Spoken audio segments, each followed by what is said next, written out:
우리가 코로나 바이러스로 인해서 부인할 수 없는 두 가지 사실을 날마다 확인하고 경험하고 있습니다. 첫째는 무엇입니까?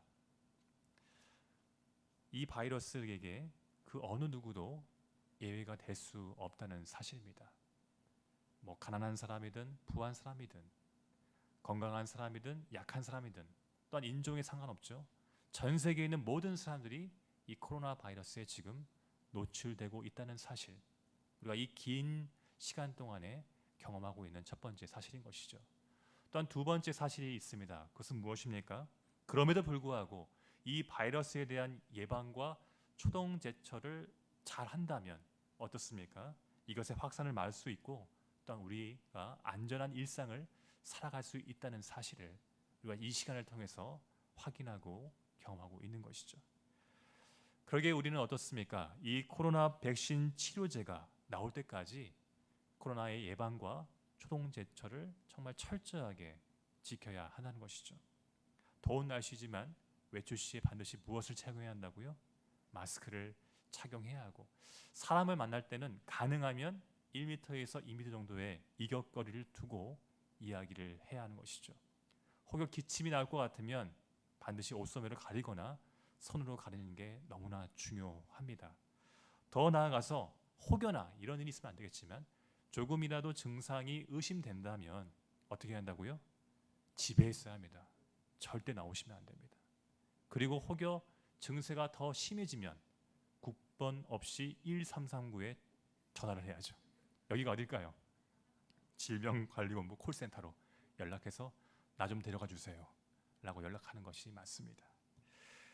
지금 이 자리에 계신 분들은 이런 수칙을 너무나도 잘 지켜서 지금 어려움 없이 일상생활을 잘 하고 계시고요. 더 중요한 건 이 예배의 자리, 기도의 자리에 건강하게 나오신 줄 압니다. 물론 하나님께서 자기를 찾는 자를 항상 보호하시고 인도하시기 때문에 그 은혜로 여러분이 지금 예배의 자리를 사수한 줄 믿습니다.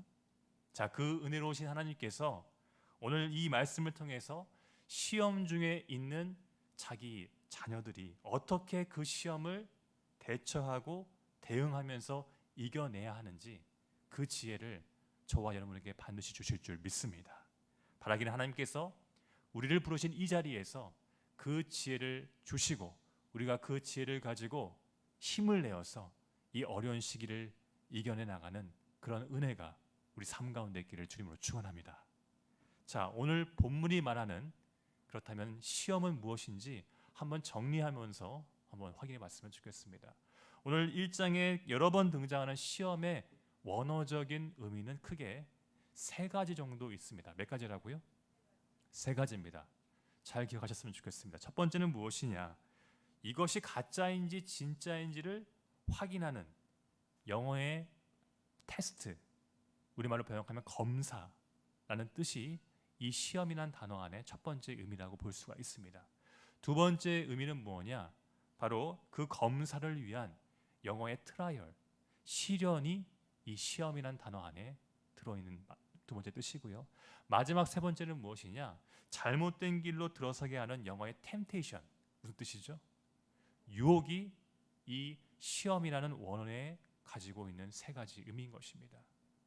자, 예수님의 동생이자 초대교회의 수장이었던 야고보는요, 이스라엘뿐만 아니라 전 세계에 흩어져 있었던 12지파, 쉽게 말하면 예수 그리스도를 나로 구주로 영접하고 있는 모든 사람들에게 편지를 써서 방금 제가 말씀드린 검사, 시련, 유혹의 이름을, 그런 뜻을 가지고 있는 이 시험을 어떻게 이겨내야 하는지를 이 야고보서라는 편지를 써서 전달을 한 것이죠. 왜냐하면 그들은 그 당시에 안팎에서 너무나 어려운 극심한 시험을 당하고 있었기 때문인 것입니다.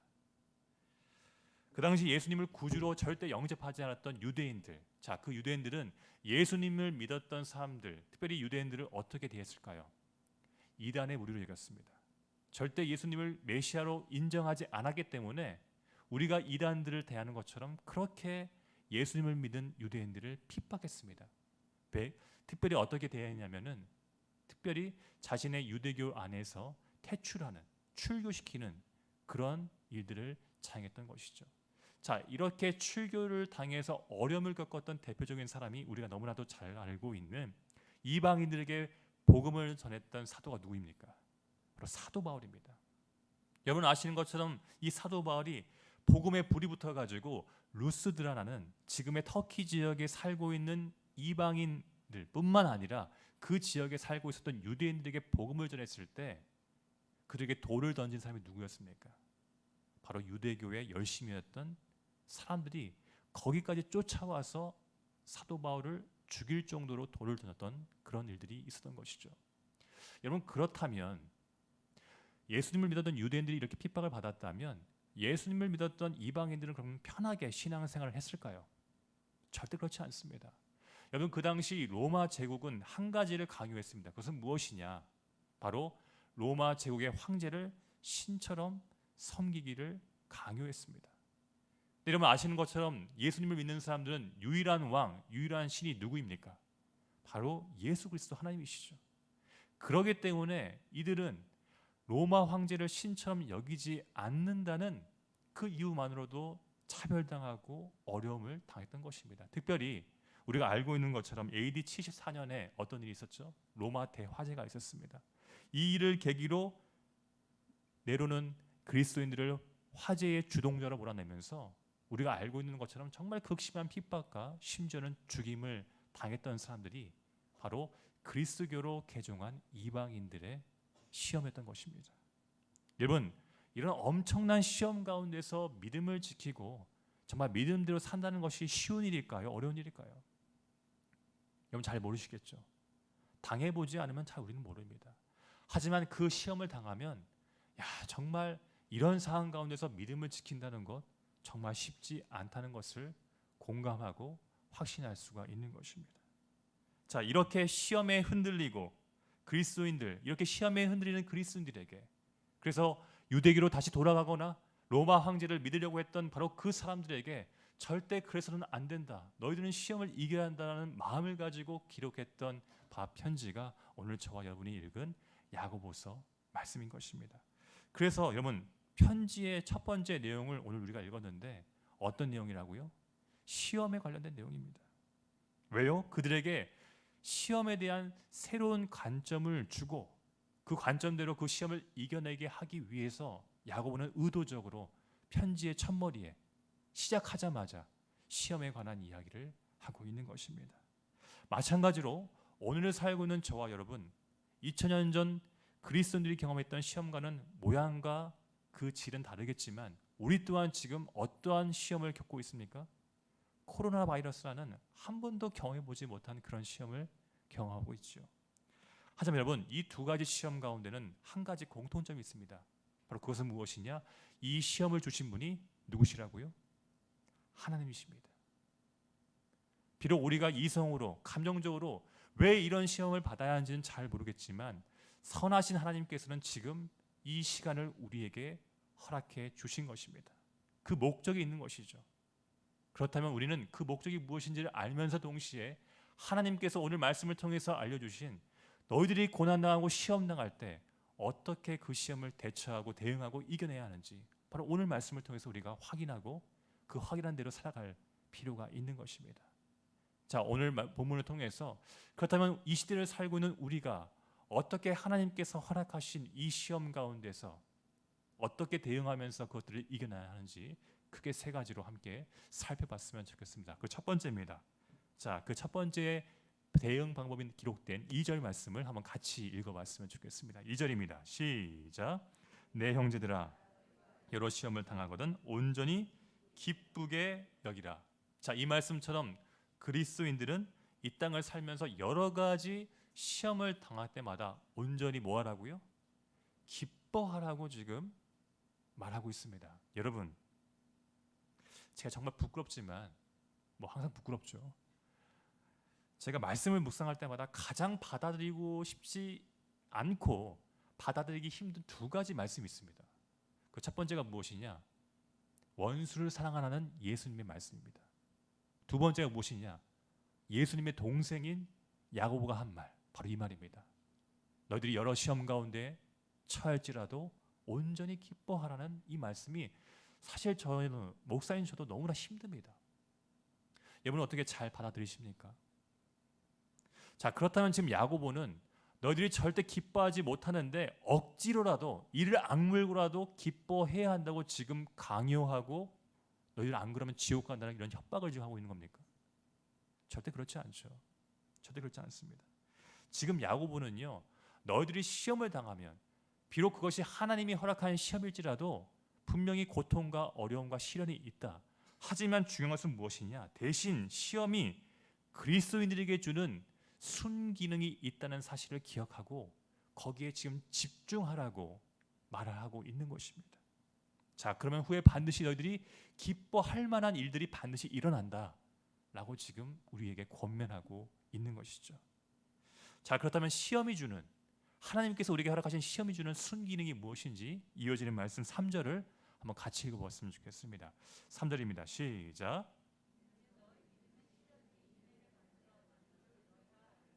자, 이 말씀처럼 하나님이 주시는 시험, 그 시험에 두 가지 지금 순기능이 있다고 지금 우리에게 명확하게 말하고 있죠. 그 첫 번째가 무엇입니까?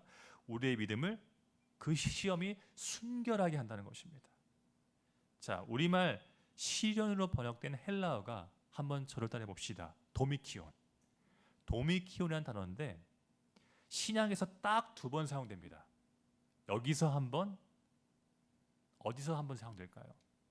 베드로전서 1장 7절에서도 이 도미키온이라는 단어가 사용됩니다. 근데 이상한 것은, 좀 신기한 것은 이 단어가 시련이 아니라 무엇으로 번역되는가? 따라해 봅시다. 연단. 연단으로 번역이 됩니다. 여러분, 연단이 무엇이죠? 불순물을 제거하는 작업이 연단이죠. 그래서 여러분, 우리가 금 중에서도 순금을 얻기 위해서는 어떤 과정이 필요합니까? 뜨거운, 그렇죠? 뜨거운 불을 쐬가지고 불순물을 제거하는 재련 작업이 필요하죠. 이것이 바로 도미키온, 도미키온인 것입니다.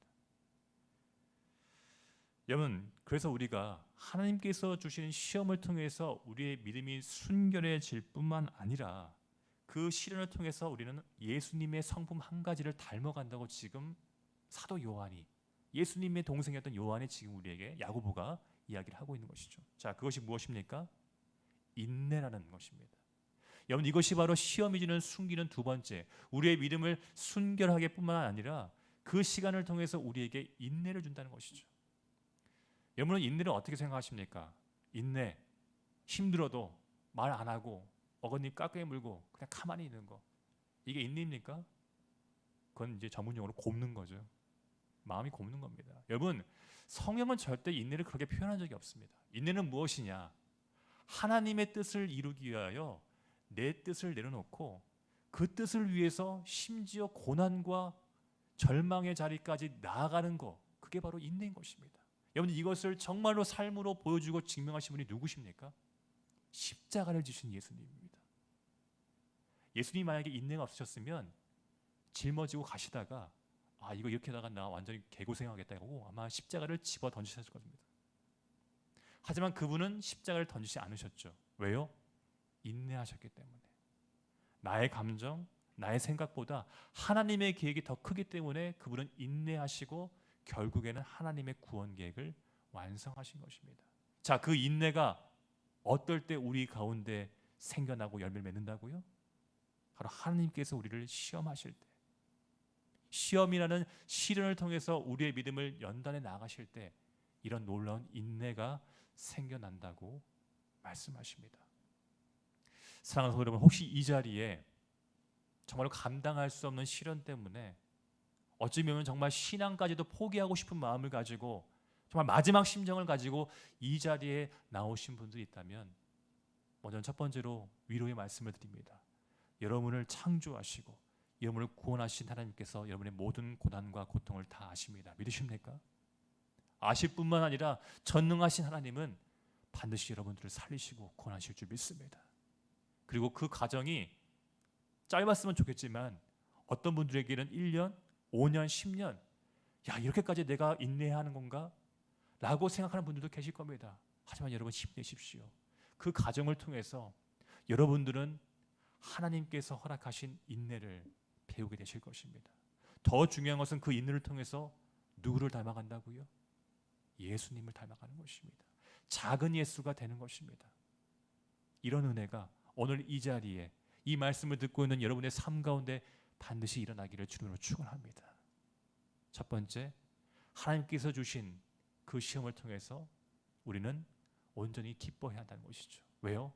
그 인내, 그 시험과 그 시험이 만든 인내를 통해서 우리가 예수님을 닮아가는 변화가 있기 때문에 기뻐해야 한다고 야고보는 말하는 것입니다.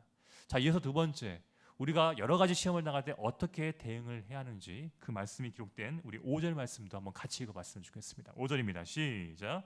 너희 중에 누구든지 지혜가 부족하거든 후히 주시고 꾸짖지 아니하시는 하나님께 구하라. 그리하면 주시라. 자, 이 말씀처럼 그리스도인들 이 땅에서 여러 가지 고난을 당할 때 어떻게 대응하고 반응하라고요?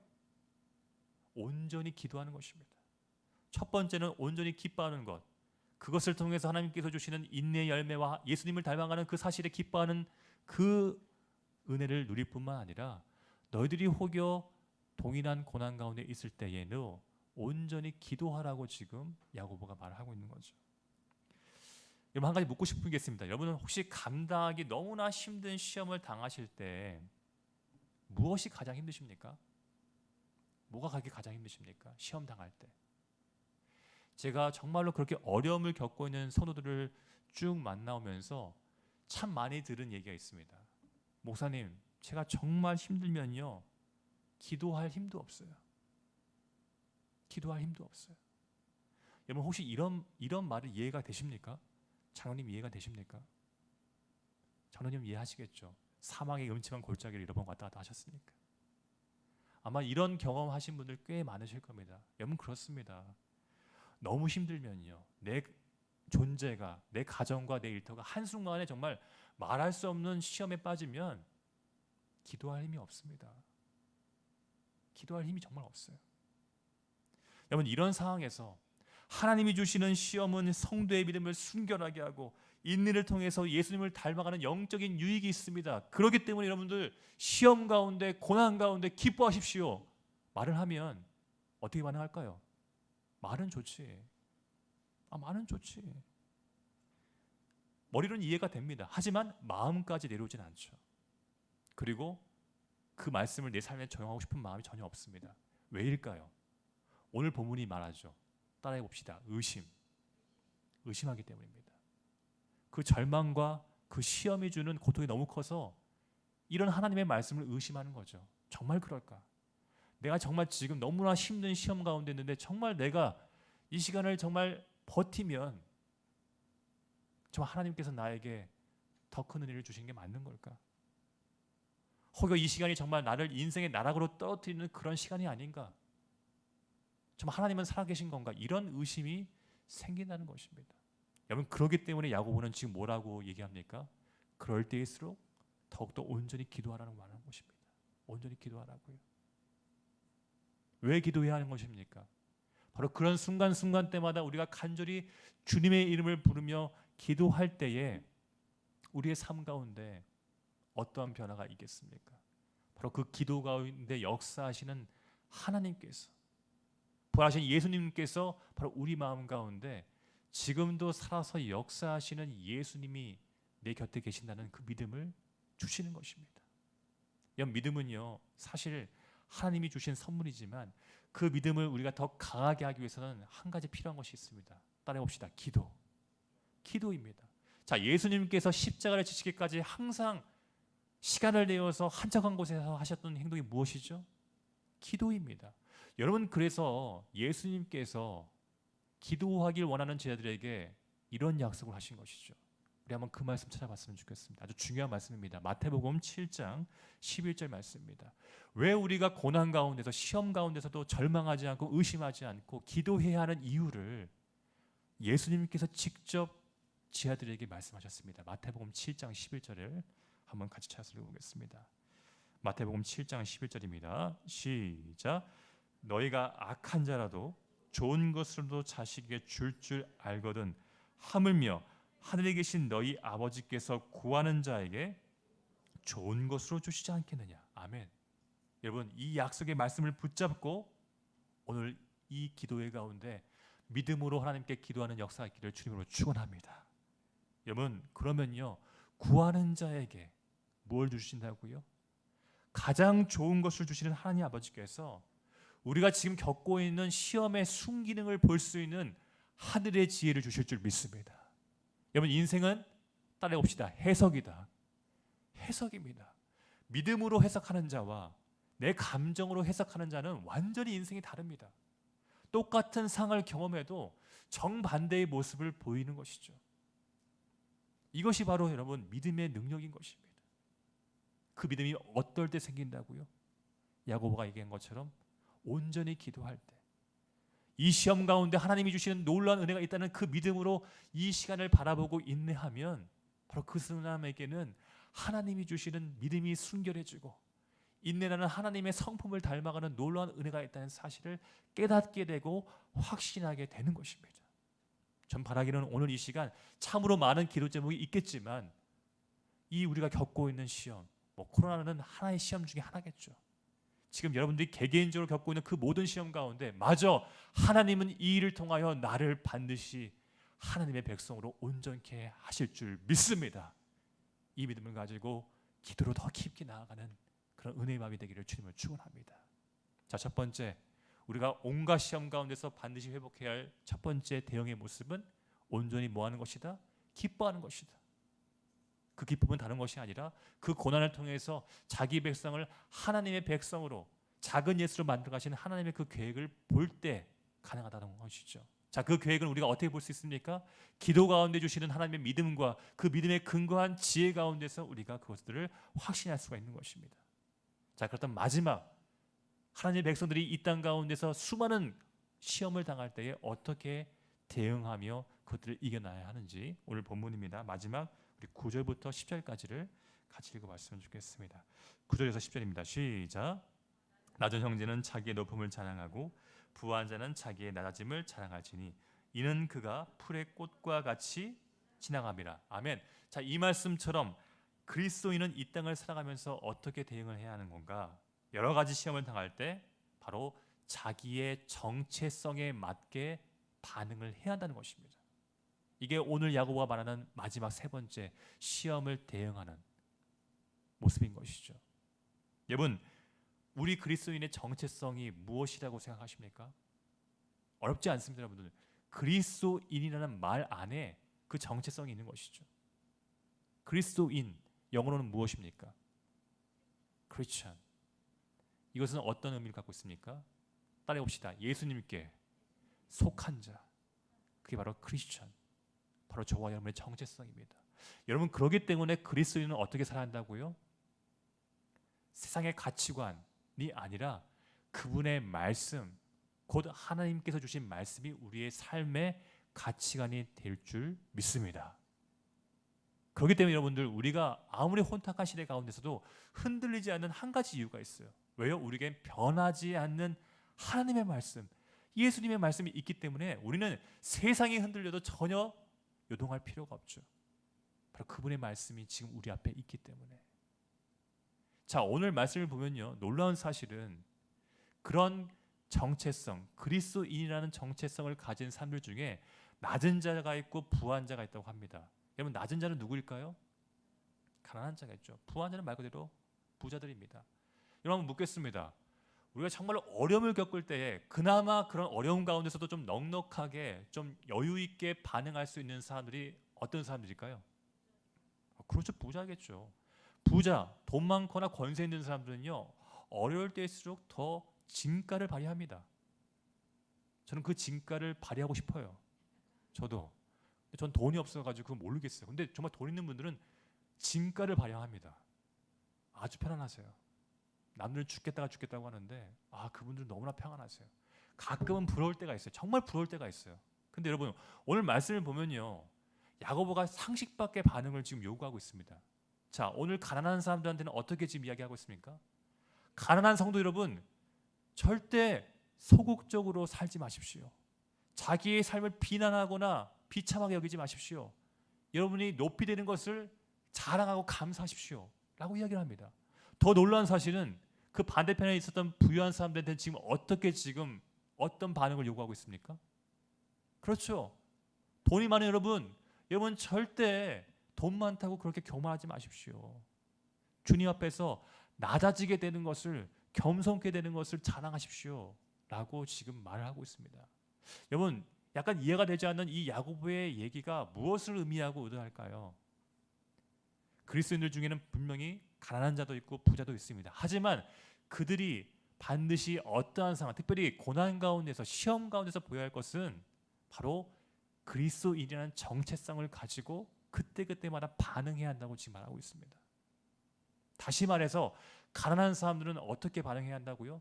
내가 돈이 많고 없고가 아니라 내가 하나님의 자녀라는 사실, 내가 예수 그리스도께 속한 그 사실 하나만으로도 나는 정말로 이 땅 가운데서 부유한 존재라는 그런 프라이드를 가지고, 영적인 프라이드를 가지고 좀 어깨를 좀 펴고 당당하게 시험 가운데서 살아가라고.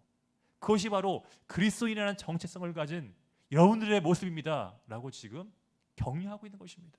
자, 반대로 부자인 분들 어떻게 말하고 있습니까? 당신이 가지고 있는 그 부, 뜨거운 태양과 태양 안에서 사라지는 풀과 꽃처럼 쉽게 사라지는 것입니다. 절대 돈 많다고 자랑하지 마시고 이 일을 통해서 여러분들을 겸손케 하신 하나님께 소망을 두고 그분을 의지하면서 살아가십시오 라고 지금 권면하는 것입니다. 자, 이 두 가지 권면을 통해서 지금 야고보는 누구를 바라보게 하는 것입니까? 예수님을 바라보게 하는 것이죠. 사랑하는 성도 여러분, 아마 이 자리에도 오늘 이 야고보가 이야기를 했던 가난한 분들, 정말 하루하루 정말 이걸 막지 않으면 우리 가정은 정말 무너진다는 이런 상황 가운데 있는 분들 계실 겁니다. 또는 어떤 분들 정말 부럽습니다. 너무 도움이 많아서 넉넉하게 오늘도 정말 편안한 마음을 가지고 오늘은 어떤 기도하지? 이런 마음을 가지고 오신 분들도 있을 겁니다. 근데 여러분, 하나님께서는 그런 분들에게 동일한 어려움을 주십니다. 왜요? 바로 그리스도인의 정체성을 가지고 살게 만들려고 가난한 자나 부한 자에게 동일한 고통을 주십니다. 시험을 주십니다. 자, 이런 상황 가운데서 우리가 어떻게 반응해야겠습니까? 오늘 야고보가 권면하고 또한 훈계한 것처럼 돈 많다고 교만하지 말고, 가난하다고 자기를 비난하고 세상을 원망하는 그런 비참한 삶을 살지 말고 우리를 위해서 죽으시고 부활하신 예수님을 바라보면서 그분이 주시는 참된 부활의 소망을 갖고 당당하게 또한 겸손하게 살아가라고 지금 이야기를 하고 있는 것입니다. 이런 동일한 은혜가 오늘 이 자리에 계신 여러분들의 삶 가운데도 반드시 일어나기를 주님으로 축원합니다. 여러분, 이런 삶을 살아갈 때 하나님께서는 반드시 우리를 변화시켜 주십니다. 하나님이 원하시는 모습으로 변화시켜 주십니다. 시험이 사람을 변화시키고 성장시킨다. 오늘 제가 이 야고보서의 말씀을 준비하면서 하나님이 저에게 주신 진리입니다. 제가 이 진리를 묵상하다가 제가 과거에 봤던 책들 중에 기억나는 한 가지 이야기가 있었어요. 여러분들이 읽어보셨는지 모르겠지만 장영희 교수님이 쓴 에세이집이 있는데요. 그 책 중에 이런 제목이 있습니다. 살아온 기적, 살아갈 기적이라는 책이 있습니다. 에세이 책이 있는데 물론 여러분들 안 읽으시겠죠. 네, 이런 책이 있습니다. 이 책에 이런 이야기가 기록되어 있어요. 뭐냐면 캐나다에 가면 로키 산맥이 있습니다. 저는 가보진 않았지만 아마 엄청난 산세잖아요. 거기에 해발 3,000m에 정말 나무가 자랄 수 있는 마지막 한계선, 여기서 말하는 수목 한계선 지대가 있습니다. 거기에 나무가 사는데 거기서 사는 나무는 바람이 엄청 심하잖아요. 너무 심하기 때문에 우리가 알고 있는 나무의 모습으로 자랄 수가 없다고 합니다. 어떤 모습인지 궁금하시죠? 궁금하셔야 설교가 진행되고 끝납니다. 또한 준비한 사진을 볼 수가 있습니다. 궁금하시죠? 감사합니다. 사진 보겠습니다. 사진, 네, 이렇게 생겼어요. 되게 좀 독특하게 생겼죠. 마치 좀 무릎을 꿇는 모습처럼 완전히 비틀어지고 휘어지는 모습으로 저렇게 자라난다고 합니다. 여러분, 저런 나무는요, 열매도 없고요, 가구로도 쓸 수가 있을까요? 쓸 수가 없어요. 누가 이런 나무 쓰겠습니까? 여러분 그거 아십니까? 우리가 알고 있는 세계적인 명품 바이올린 중에 공명, 울림이 좋은 바이올린이 있어요. 그 울림이 좋은 바이올린을 만드는 데 사용된 나무가 뭘까요? 답이 나와 있잖아요. 어떤 나무라고요? 저 무릎 꿇는 나무를 사용한답니다. 고가의 바이올린을 저 나무를 통해서 사용한다고 합니다. 제가 이 이야기를 참 묵상하면서 오늘 우리가 함께 남은 이 야고보서 말씀이 오버랩이 되는 거예요. 우리는 생각하죠. 이왕이면 하나님 믿으면, 예수님 믿으면 참 시험 없이 순탄한 삶을 살면 참 좋겠다라고 생각이 듭니다. 근데 놀라운 사실은 여러분, 우리가 신앙생활을 평탄하게 하면 뭐가 없는지 아십니까? 인생에 울림이 없어요.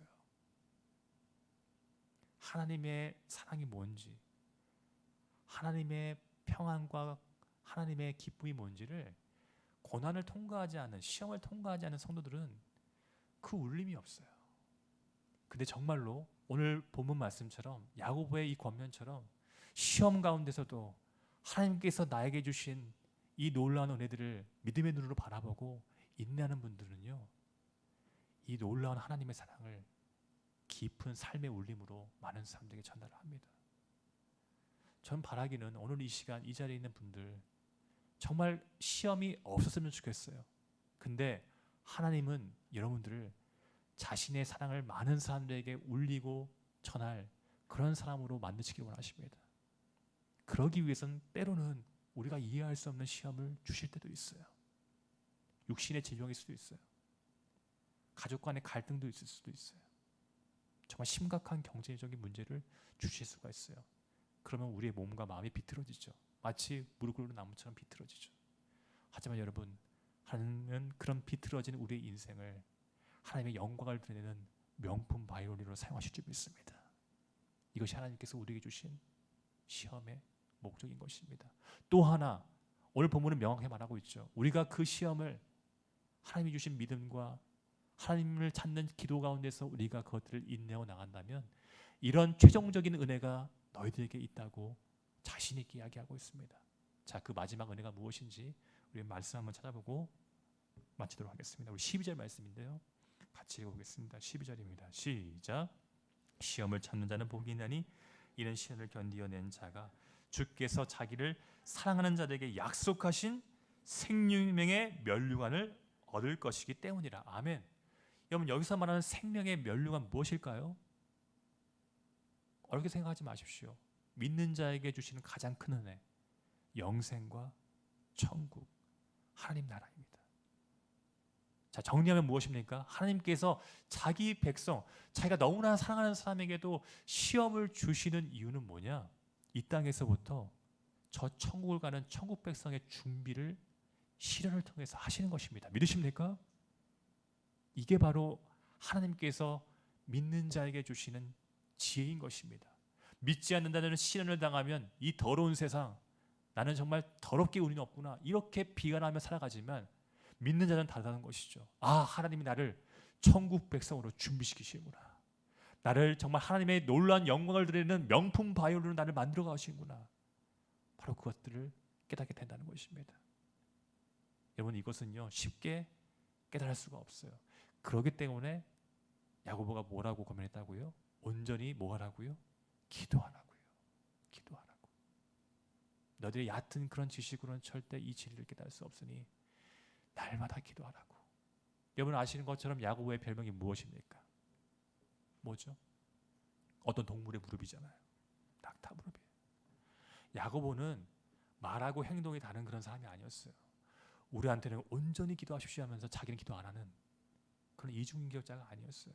정말 무릎이 낙타처럼 굳은 살이 배길 정도로 기도했던 그런 사람이었기 때문에, 그 기도의 능력을 날마다 경험했던 사람이기 때문에 이렇게 자신 있게 시험 가운데서 온전히 기도하라고 자신 있게 말할 수 있었던 것입니다. 저도 여러분들에게 그런 말을 할 수 있는 목사가 되었으면 좋겠어요. 정말 기도의 능력을 확실히 받아서 특별히 시험 가운데서도 자신 있게 여러분 기도하시면 하나님께서 책임져 주시고 그 가운데서 하나님의 역사를 볼 수 있는 믿음의 눈이 열립니다 라고 그렇게 자신 있게 말하고 싶어요. 여러분들도 여러분의 자녀들에게 그렇게 자신 있게 말하고 싶은 부모가 되고 싶지 않으십니까? 물론 지금 결혼 안 해서 부모가 안 되신 분도 계시지만 여러분들도 자식을 낳아 보십시오. 정말 힘듭니다. 정말 힘듭니다. 저는 딸만 둘인데 너무 힘듭니다. 아들만 둘만 키우신 분들 존경스럽습니다. 그래서 저는 가끔 요즘 저희 어머니한테 항상 감사하다고 말씀드려요. 아들만 둘이었거든요. 정말 감사드립니다. 여러분 이게 뭘까요? 철든 겁니다. 철든 겁니다. 여러분 주님 만나면 철듭니다. 그리고 압니다. 고난도 변장된 축복이구나. 압니다. 이런 은혜가 오늘 정말 하나님께서 여러분을 부르신 이 기도의 자리에서 깨닫고 확신되고 그 믿음을 가지고 많은 사람들에게 예수님의 사랑을 울리고 전하는 그런 복된 주님의 명품 바이올린, 주님의 백성으로 살아가시길 주님으로 축원합니다.